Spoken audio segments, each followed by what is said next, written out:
मुख्यमंत्री योगी आदित्यनाथ ने महान स्वतंत्रता सेनानी और उत्तर प्रदेश के प्रथम मुख्यमंत्री भारत रत्न पंडित गोविंद बल्लभ पंत की पुण्यतिथि पर उनकी प्रतिमा पर पुष्पांजलि अर्पित कर श्रद्धांजलि दी। गोरखपुर विश्वविद्यालय के पंत पार्क में आयोजित कार्यक्रम को संबोधित करते हुए मुख्यमंत्री ने कहा कि पंडित पंत देश के स्वतंत्रता संग्राम के महानायक, उत्कृष्ट अधिवक्ता, कुशल राजनेता और प्रशासक थे। पंडित पंत संविधान सभा के सम्मानित सदस्य थे और उन्होंने 1954 तक उत्तर प्रदेश के मुख्यमंत्री के रूप में राज्य की व्यवस्था को सुदृढ़ करने में महत्वपूर्ण भूमिका निभाई। बाद में वे देश के गृह मंत्री बने और हिंदी को राजभाषा के रूप में स्थापित करने का श्रेय भी उन्हें जाता है। उनकी सेवाओं के लिए 1954 में उन्हें भारत रत्न से सम्मानित किया गया। गोरखपुर विश्वविद्यालय की आधारशिला स्वयं पंडित गोविंद बल्लभ पंत ने रखी थी। उन्होंने 7 मार्च 1961 को अपनी नश्वर शरीर को त्याग कर इस दुनिया को अलविदा कहा। आज उनकी पावन पुण्यतिथि के अवसर पर हम उनके स्मृतियों को नमन करते हुए प्रदेशवासियों की तरफ से उनके प्रति अपनी विनम्र श्रद्धांजलि अर्पित करता हूं। इस अवसर पर सदर सांसद रवि किशन, महापौर डॉक्टर मंगलेश श्रीवास्तव, विधान परिषद सदस्य डॉक्टर धर्मेंद्र सिंह, विधायक विपिन सिंह, महेंद्र पाल सिंह, प्रदीप शुक्ल, गोरखपुर विश्वविद्यालय की कुलपति प्रोफेसर पूनम टंडन और भाजपा महानगर अध्यक्ष राजेश गुप्ता सहित अन्य लोग उपस्थित थे। गोविंद बल्लभ पंत जी की आज पावन पुण्यतिथि है। इस अवसर पर पंडित गोविंद बल्लभ पंत की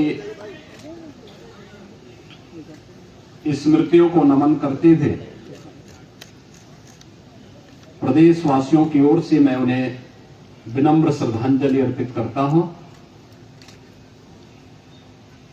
हम सब जानते हैं कि पंडित गोविंद बल्लभ पंत जी देश के महान स्वतंत्रता संग्राम सेनानी थे। एक उत्कृष्ट अधिवक्ता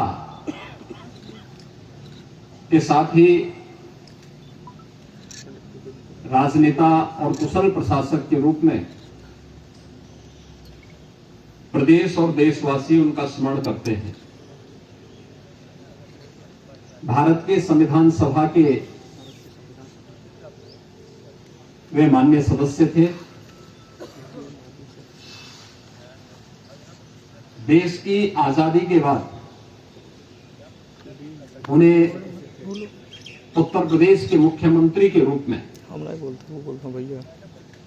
उत्तर प्रदेश की व्यवस्था को आगे बढ़ाने का अवसर प्राप्त हुआ। 1954 तक पंडित गोविंद बल्लभ पंत जी उत्तर प्रदेश के मुख्यमंत्री थे और उसके उपरांत वे देश के गृह मंत्री बने। हिंदी को राजभाषा के रूप में स्थापित करने का श्रेय भी पंडित गोविंद बल्लभ पंत जी को जाता है। उनकी सेवाओं के लिए 1957 में उन्हें भारत रत्न से सम्मानित करने का काम किया गया था। आज जिस विश्वविद्यालय के प्रांगण में हम लोग खड़े हैं, इस विश्वविद्यालय की आधारशिला पंडित गोविंद बल्लभ पंत जी के ही कर कमलों से रखी गई थी। 7 मार्च 1961 को उन्होंने अपने नश्वर भौतिक शरीर को त्याग करके अपनी लीला को समाप्त किया था। आज उनकी पावन पुण्यतिथि के अवसर पर हम सब उनकी स्मृतियों को नमन करने के लिए, उनके प्रति विनम्र श्रद्धांजलि अर्पित करने के लिए यहाँ पर एकत्र हैं। इस अवसर पर मैं एक बार फिर से भारत माता के ऐसे महान सपूत पंडित गोविंद बल्लभ पंत जी को उनके स्मृतियों के लिए नमन करते हुए विनम्र श्रद्धांजलि अर्पित करता हूं।